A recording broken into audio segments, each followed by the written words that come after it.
What's up, Stu?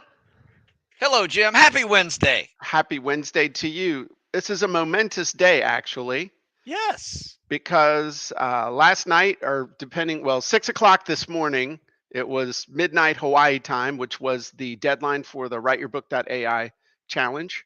Over 100 people got their books done and published. So 100 people used the process to become legit, real authors in like 2 weeks, from nothing to Very, something. very impressive. Very Yeah, impressive. I even finished mine, Jim. And, I was bullied into this whole process. I don't believe it. You know, You were I had no book writ. I had no book in me. There was no book. I had done four of last quarter of last year. I was pretty burned out. My job was to sell the books I just wrote. yeah. But no, Jim made me write another one in 2 weeks, and I got it done. And it was really not that bad. In fact, it spurred some creativity that I did not think I had. And I Uh-huh. got a whole new idea to write a book. It's not a workout book. It's Oh, actually a mistakes book that I have seen people make over the last 25 years uh-huh. of why they were unable to serve or unable to make it through spec ops training. Oh, wow. And Okay. it's turned out to be really a fun process that I didn't think I had in me. So So interestingly enough, I think that you're going to be able to use that to hit a segment of your audience you might not have hit, as far as some of these kids are scared snotless that they're going to make a mistake, especially the ones that are, but just you catch people. So I bet you're going to sell some. I bet you I it's think going to do. so. I think so. Awesome.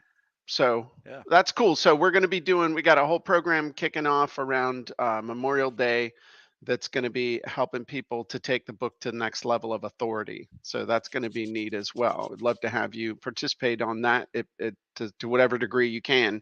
But Yes.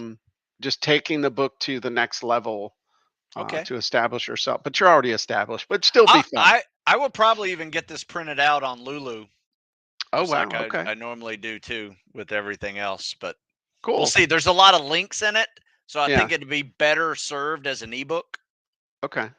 because of that. So Okay. anyway, Cool. so Jim, I heard something really cool. I just want to talk about this on the Jim and Stu show today, and it Okay. was just genius marketing ideas. Uh huh. Okay, and maybe you've not heard of these things, but in our house Hmm. and in our family, we have these get-togethers, Okay. and everybody brings some kind of charcuterie board. Oh, yeah, those are adult Lunchables. I didn't even know what charcuterie was till like last year, and Y I just learned how to pronounce it properly. yeah, But they're so much fun. I even made one, and okay. you know What what did mine yours had? have, Oh bologna and stuff on it, or no, no, this was even better. It was ribeye steak, lobster, chicken, ooh, ribs. I oh mean, my god. had everything. It was a meat lover's charcuterie board, Okay, and I don't think that's what a charcuterie board is supposed to be. It's supposed to be like, but I like it. I had all these dipping sauces, for it and everything, and it was Oh just so good. And of course, I had a big little thing like this for A1. oh my god, you suck, dude. I'm on Oh, this diet where I'm so counting good, so calories good. now, and now I'm hungry as hell. Sorry about that. But anyway, that was something I knew. But here's a genius marketing idea that I just heard this week, Okay. and it was people from the butter community, right?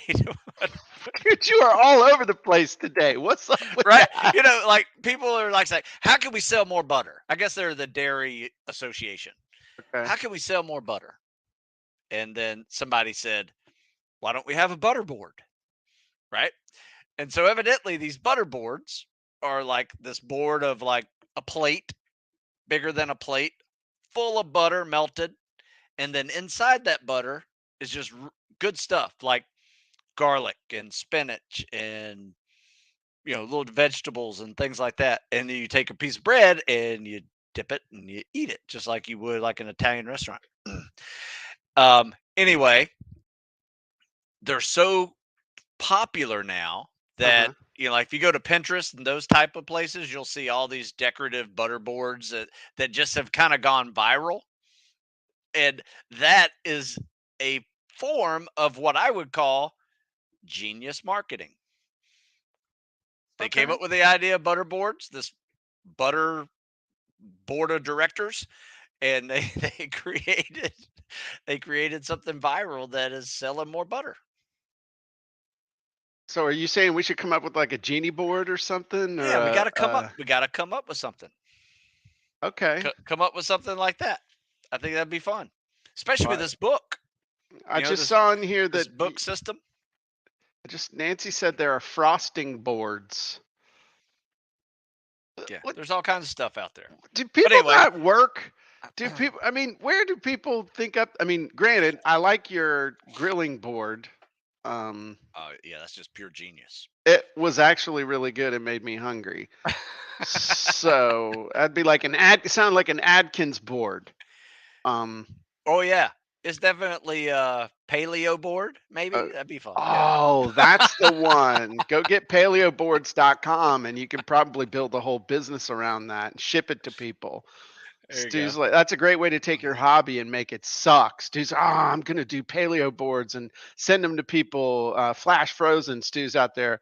This is grilling. Yeah, health department showing up. I mean, you got all this stuff. Your wife's ready to kill you. Yeah. I don't think I could do that. But anyway, I just want to talk about anything that you have seen recently or even in the past that was just a genius form of viral marketing. Now, okay. Well, I'm thinking. I think, or maybe unintentional. It could have been even unintentional. I think one of the cool things that we're gonna do a lot more of, and that I think is genius marketing, is it's one thing for me to tell you that my product is awesome. It's one thing in fact, let's go to the board, Stu. Why not? Let's go because this is something that I want to reinforce with myself and also with the team. Let me have my desk stand up as well because it'll have a better angle. But it's interesting. I can tell you that something's cool. You like that? So here we go. Pull that thing down. I can tell you that something's cool. All right. I can show you that something's cool. I can demonstrate something. Okay. I can have other people tell you that my stuff is cool. So when most people doing their marketing, like with the genies and stuff. So I can tell you the genies are awesome because they are. I can show you and demo for you that the genies are awesome, and they are. I can have other people tell you that the genies are awesome, and they are. But the most powerful thing that I can do is have others show you. I think this is the key. And this is the new thing that everybody's talking about called UGC. Do you know what UGC stands for, Stu? I do not. User generated content. Oh. So you've heard of user generated content, but I just, I'm throwing in my little acronym there. I didn't realize it had an acronym to it. Well, I just did it. I just did it. Okay. Got it. But this is the thing that I think is really the future of being able to sell. Because if you think about a demo and an explainer video and a testimonial and a case study all getting together in a dumpster behind the Piggly Wiggly and, creating a new life, that is this. Because, and I kind of discovered this accidentally, you kind of know it, but then you see the results when I put a little call out for people to do just quick demos when we did the launch for copyandcontent.ai. And I had a bunch of customers send in videos of them using the software to get a result. And then we used those videos as part of the launch, and they were some of the most viewed content that we used in the launch. And on especially on social media, it was the stuff that was getting crazy reactions from people. Because again, it's one thing for me to tell you, it's one thing for me to show you, it's others people to tell you, but when others are using the tool and showing you how they got a result, I don't know what could be more powerful than that, other than finally the people using it themselves as a customer.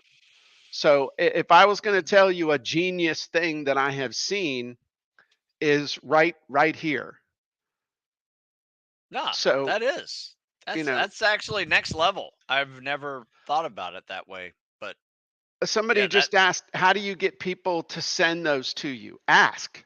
That's the thing. I mean, if people love your product, ask. I mean, I think about our mutual friend, Alden Mills.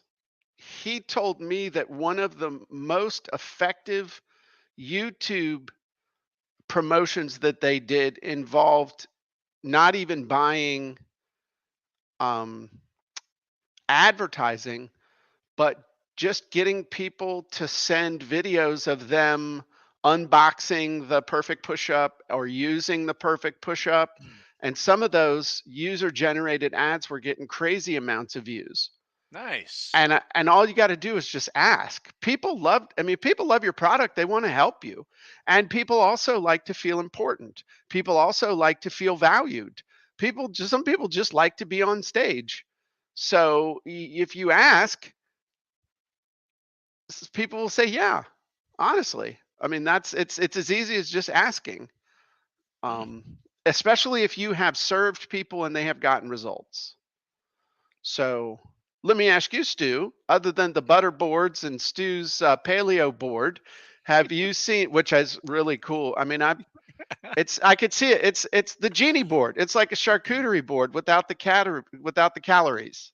Yeah, Like yeah. totally goofy, but that's kind of what we're doing with the genie maps, is putting together a board of stuff to get a result, other than, this board goes well with red wine, this board goes well with, really cheap beer that's been skunked in your trunk. I mean, this is good Mm, stuff. mm. uh huh. Have you seen any other cool ideas lately, online, offline? I'm trying to think something that resonated with me, and it's not coming to me. A Well, lot of times I'll take pictures of these just to say, "Oh, that's a great idea." that's smart. And it- one yeah. thing one thing I would tell y'all, and this is just from my 26 plus years of selling stuff on the internet with various degrees of uh, success, is a couple things to be careful of. And I'm not an attorney, I don't play one on the internet, but one thing just to be careful of is compensated versus non-compensated testimonials. If you pay somebody or give somebody a product for free in exchange for a testimonial or something like that, you're really supposed to note that somewhere. If you think about an example of that, would be like on TV when you see people talking about anything from medicine to all kinds of stuff. You'll see at the bottom in real tiny print, testimonial or paid testimonial or paid endorsement or endorsers compensated for appearance or something like that. Yeah. You need to be sensitive to that. Um, the other thing is you got to be also sensitive to results not typical whenever there's some sort of a claim, like, I lost 1,000 pounds in 30 days. Results not typical. If you look at things like Nutrisystem commercials and things like that, Susie lost 103 pounds. It took her 5 years, and she was compensated, and she kept it off for a total of two days, and then she ballooned back up in 4 weeks. Um, all of those things, especially if it's to do with health or wealth or investment or any of that stuff that the government just holds congressional hearings on all the time. You need to just be sensitive to that and be careful. Do your own due diligence is what I'm saying. Not to scare you, but just to say, make sure that you're getting into typical results and stuff. So, as an example, the people who just went through um, the WriteYourBook.ai program. So we had over 100 people complete that in a 2-week period. I believe people live on that when we started was somewhere around 240. I'm pulling that out of thin air, who were live on air with us on the very first day. So if we use 240, 250, something like that, and then we had 100, 103 people or whatever, that's pretty good typical result. Like if I got my book done in 2 weeks, mine, I would feel comfortable standing up in front of a judge and saying, you know what? If they did what I told them to do, they were going to get a result because over 100 people did what I told them to do and they got it out of a pool of 240, 250. Yeah, that's huge. I mean, it is not an easy task to complete. No, Publishing a book. right. And unfortunately, you have made it about as easy as it can get, but people are still stuck in that. I still don't have time for this. Right. Right. If you don't have time for this, method of writing yeah. a book. I make time for Netflix, but I can't make time for this, for a couple weeks. Yeah. Exactly. But that's, just that's a thing to keep in mind, because I think that this is going to become more important. You are going to see user generated content used more and more and more. The other thing is, make sure that you have written permission from the people to use it, especially in your marketing.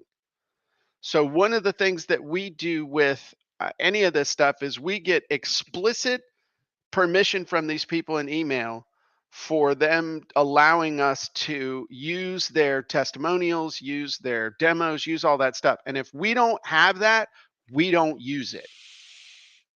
So that's another thing. If you're going to use user generated content, make sure you have explicit written permission to do so. I agree. Cool. All right. Well, that was a good Jim and Stu show. Anything else we want to talk about? Any other genius marketing stuff? While we were sitting here, I fed it through one of the genies and I asked it to give me an acronym for genius for incredible marketing ideas. Here's what it gave me: genuine experience, engaging content, nonconformist approach, innovative products, use social media, and sell solutions. Huh.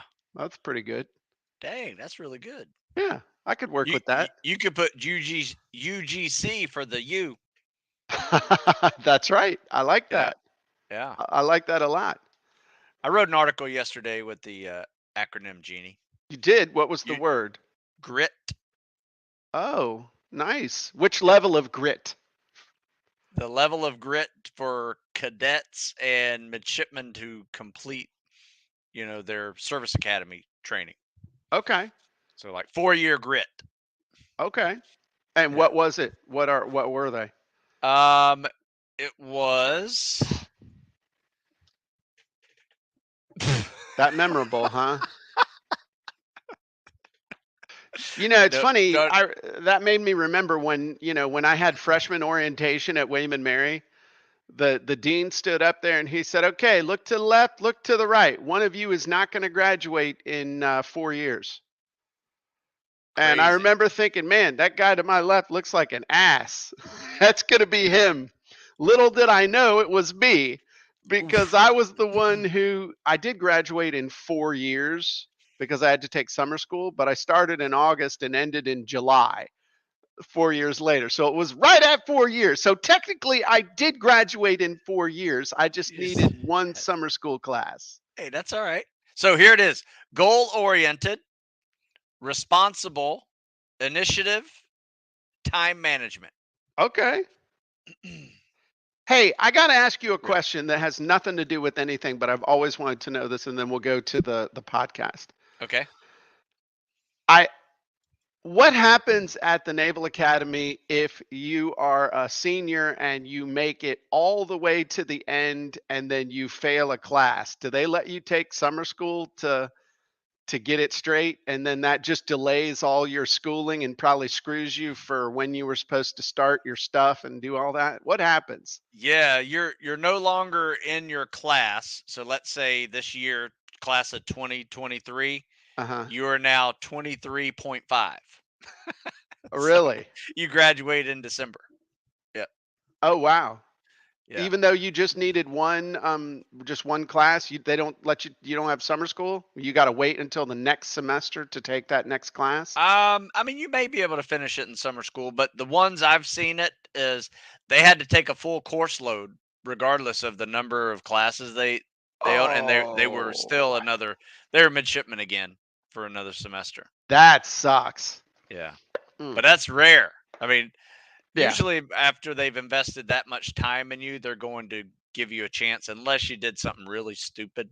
uh-huh, Um, and just didn't try or cheated or something like that, you're going to get booted. But yeah, right. if you just screwed up something and you're a good guy, gal, They it figure out a way to get yeah, you out. figure a way to get you, but gonna it's gonna it's gonna be another semester. Okay. All right, cool. I was just always curious, and now I know. All right, Yes, let's do the podcast. Stu, yes. 3, 2, 1. Hey, everybody, and welcome to another edition of the Sales Copywriting and Content Marketing Hacks podcast. This is the final podcast of the Sales Copywriting and Content Marketing Hacks podcast. This is episode 202. This is our last episode. We will be rebranding the podcast as something else to do with AI, the AI report or something like that. We're going to have a talk about it this week. But Sales Copywriting and Content Marketing Hacks has run its course. It is time for a new focus, which will be very similar, just a new name and talking about how to use AI to get results in your business. So, I like it. it's going to be good. I mean, we've been doing this for what, 5 years? So Yeah, it's time yeah. for it's time for something fresh. Um, so Stu, for our ultimate episode, what are we talking about today? Well, you know what? I'm glad this is the last episode because this is one of those that should be prominently um, located, for people because it asks such an important question, and we're going to answer it. And it may Okay. even take us the whole time to just answer this one question. Okay. Okay, so it starts off, and this was sent to me by Susan at the end of our last podcast that we didn't get a chance to read. I don't think we could have read it in a closing answer anyway because it's this developed. I just started using your software. I have no clients, but I think it will give me an edge over local businesses. How would you recommend using it to get my first local clients? Okay. That's a great question. So, as you know, everything starts with the avatar. So, local business is too general. That's basically saying anybody within a 30-mile radius of my house that can fog a mirror and claims to be in business is a potential customer. That's a good That's point. not good. I'll Yeah. give you an example. One of the things that I did when I started selling insurance was when you're new and selling insurance, you're trying to find people that need insurance but haven't already gotten insurance. So I focused on the new marriages, I focused on new births, and I focused on new businesses.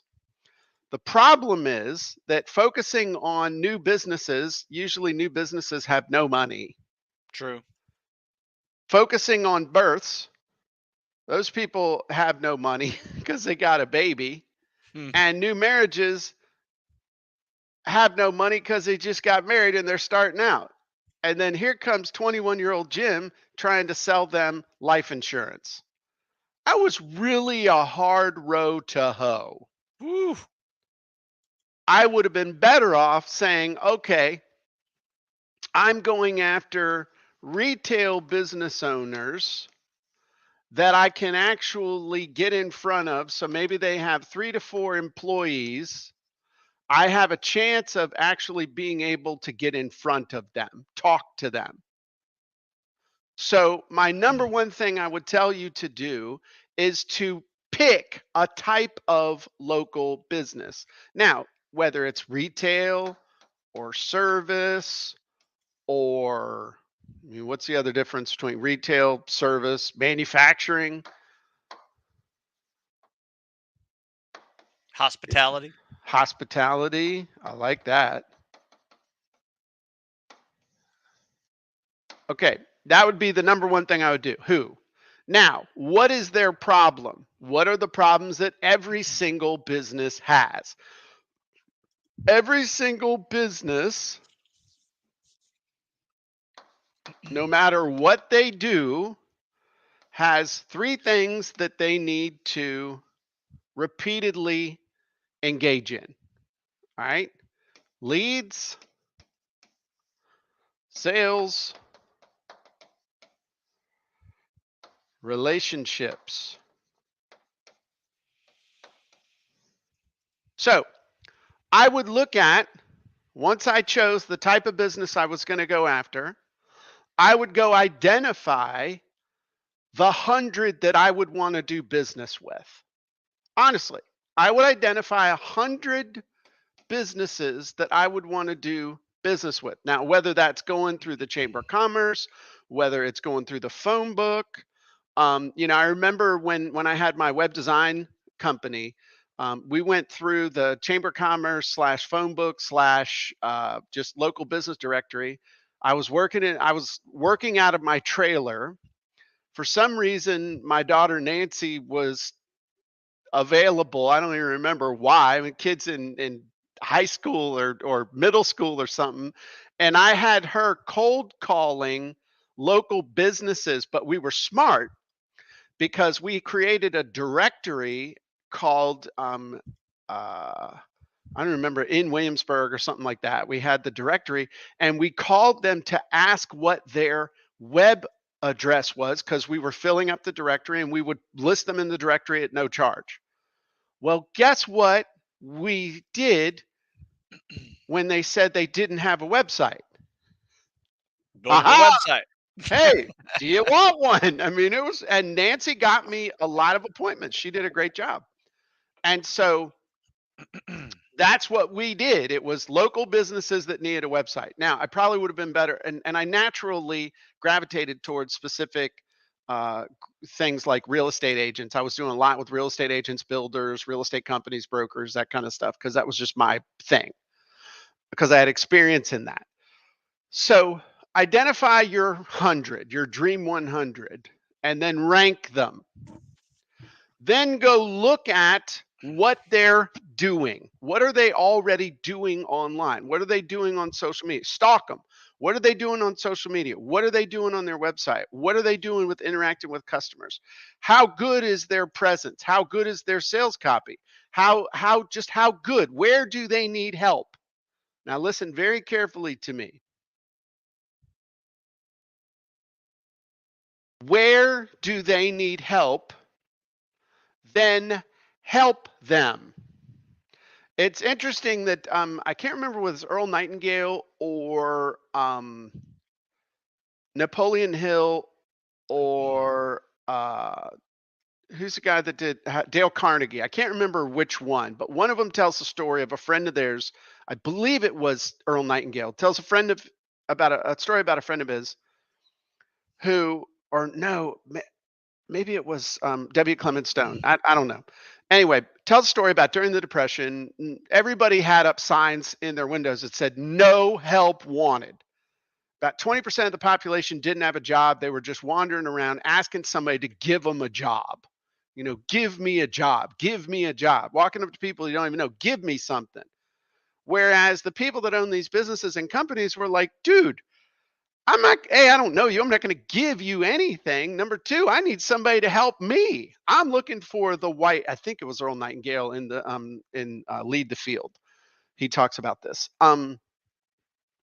So he talked about a friend of his that sat down and analyzed the local business scene, identified a couple companies, and really thought about how he could help them make more sales and thrive. And then he came up with a plan, and he went to the company and he showed them how he could help them, and they would only pay him if they got results. He didn't ask for a salary. All he asked for was a percentage of the improvement. Nice. Hired him on the spot. So at a time when 1 out of every 5 people's wandering around almost starving to death, this guy had his pick of who he wanted to work with. So what I would do, and again, this is where you're going to also potentially piss some people off, but that's okay, because if you're not pissing somebody off before lunch, you're not actually doing anything. When I was a real estate agent, I would go down and I would check the divorces at the courthouse. And I had the balls to send a letter to both the husband, or let's say the two parties. Back then, 20 some years ago, it was a husband and a wife. And I would send a letter addressed to each of them at the same house, at the same address. Whew. That basically was saying, hey, things going on in your life, need to sell your house? Give me a call. Guess what? Hey, let me tell you something. I got some listings. I That's helped good. some people buy houses. You know what else? I got cussed out a lot because people said I was trying to take advantage of them. I said, I'm not trying to take advantage of anybody. I'm putting an offer of service out in front of people who could potentially need professional, good service right now. And if that makes you angry, that's on you. That's not me. I mean, I had a lady just lay into me one time. I was like, hey, that's on you, honey. Mhm. I mean, my exact words were, feel better? But I didn't care. My point Yeah. is, if you can honestly try to serve, you're going to get some customers with what I'm about to tell you do. But you're also going to piss some people off. Because what I would do, depending on where they need the most help, maybe it's in their advertising, maybe it's in their all the stuff they're doing on the front end. Maybe it's on their blog, maybe it's in their content, maybe it's in their follow-up. Okay? Or maybe it's literally in their sales copy and their offer. I would take whatever is most publicly visible and I would use the genies and wizards to improve it or to do what they're not already doing. Hey, I noticed you have a website, but you don't have a blog. Here are 5 articles I wrote for you that we could use to start a blog. And with the Genie, see, you could create those articles in about 30 minutes. And, you know, I'll tell you one other story. I'm like Mr. Old Man Story today. So, gosh, when was Hurricane Isabel? Do you remember? It's like 1998. I think it was 98. Yeah. Hurricane Yeah, it was, Isabel. yeah.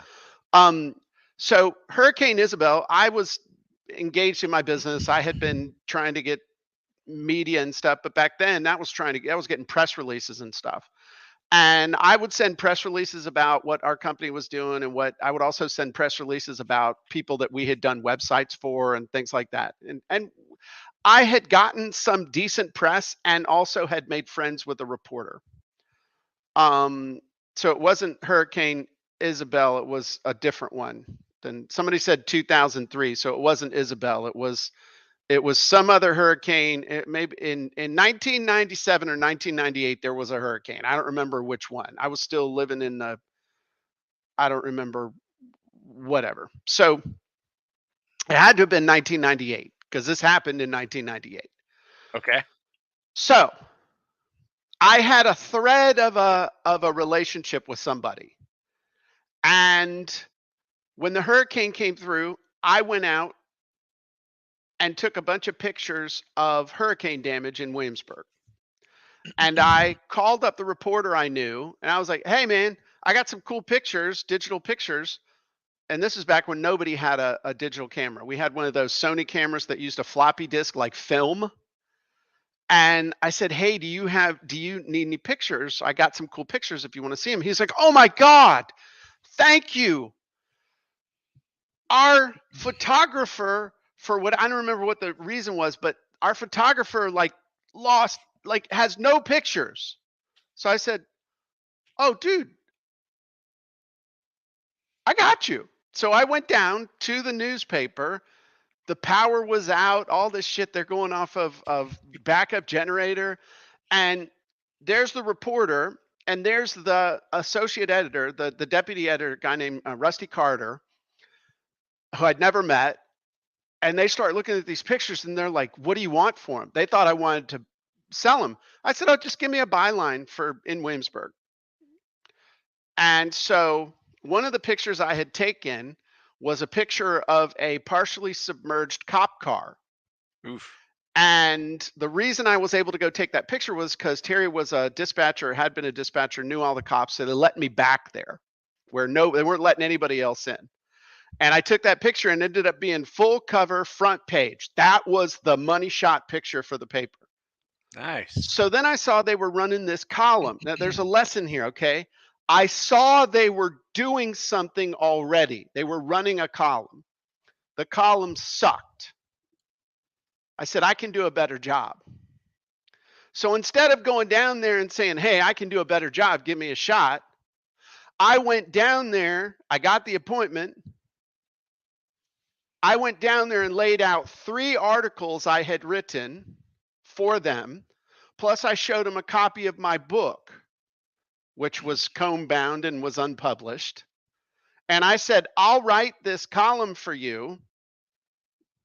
And instead of you paying me whatever you're paying this other guy, I'll write it for free, but I want this byline. And I showed them what I wanted, the call to action I wanted with every single article. Nice. And they're like, let's do it. I wrote that column for 10 years, and I used that column to leverage my way in with other newspapers, magazines, and publications all over the world.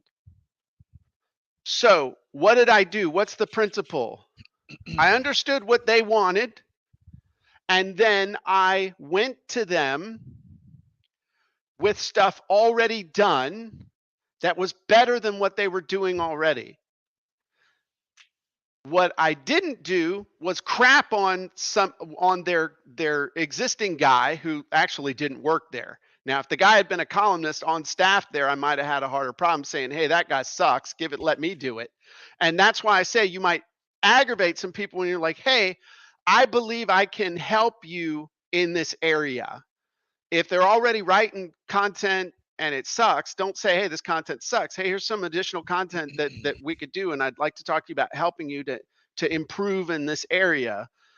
You're going to have somebody might say, oh, you get people that are pissing in corners, that kind of stuff, that, somebody will get pissed. That's my job. You're pointing it out. All this, go away. We got that under control. That's just called sales. You'll have some people that say, man, we'd love some help. Now you could approach them by walking in, or you could email them. Hey, I wrote these 5 articles for you for your blog. I'm a local content marketing expert, and this is what I do. And I'd love to talk to you about how I could help you get more customers, build better relationships with your customers. Basically say, I'd like to talk to you about how I can help you get more leads, make more sales, and build stronger relationships with your customers. I would only, though, do it on a retainer or continuity basis.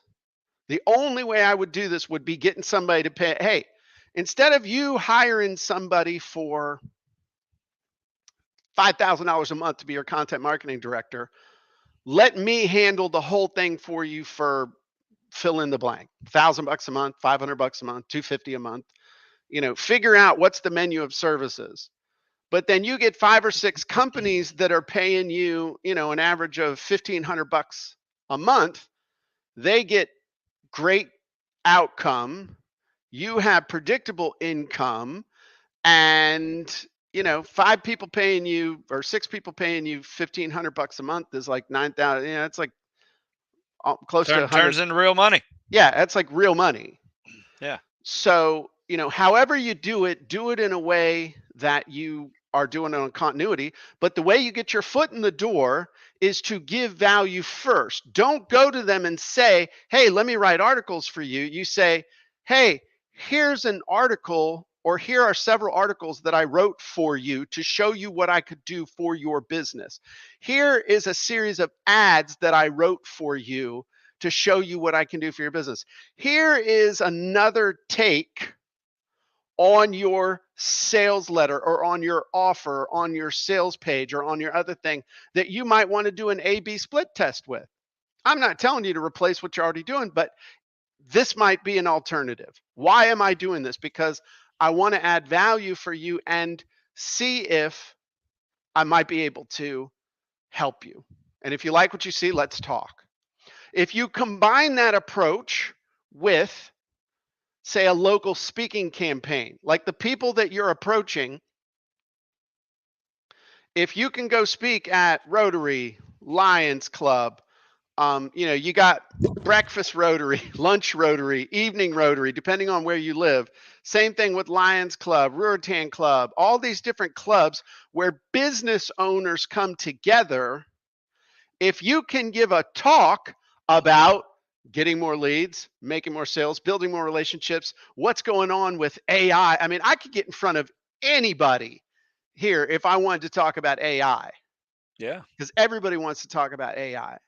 And then when they see you give a talk, and then you get a list of everybody who is at that meeting, or you make an offer, pass around a sign-up sheet. Hey, if any of you'd like to know how you could use AI in your existing business, or things to look out for, would love to spend 30 minutes with you and just telling you about what we do and how AI could help your business, whatever, pass around the sign-up sheet. There's a whole bunch of different ways to do it.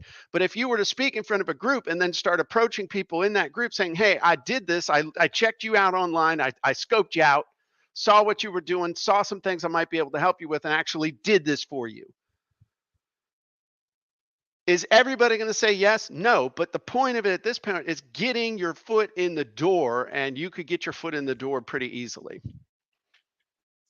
So, I mean, honestly, guys, it's like that old Robert Allen thing, drop me anywhere in the country, and within 72 hours, I'll buy a piece of valuable real estate using no money of my own. Right? You could drop me anywhere in this country, and I guarantee you within 72 hours, I would have at least one appointment with a legitimate business that wanted to talk to me about doing the thing that this person asked about. Guaranteed. Okay. I got a quick question for you. But first, before I ask and then we got to wrap up. Yeah. Hurricane Bonnie. I think that was the one in 98 that went right over Virginia. Was that okay, Hurricane Bonnie? All right, that's fine. Yeah. So anyway, just wanted to clear that up. Okay. Now, what if this person had a nonprofit? Is it which person? Like the person who asked this question. Right? Had a nonprofit? Had a nonprofit. What is there any difference in the way what you just said really changes?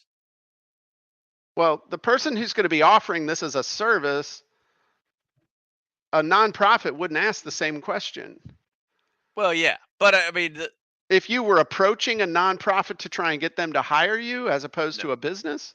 No, if you were a nonprofit and you're and you were looking for leads and relationships and sales, is that triangle any different for the nonprofit? Okay. All right. So the actual business is a nonprofit as opposed to someone who's trying to break in and use the genies to do that stuff for people. Yes. So, okay, yes, it is different. You have two avatars. Okay, and I can't spell it, but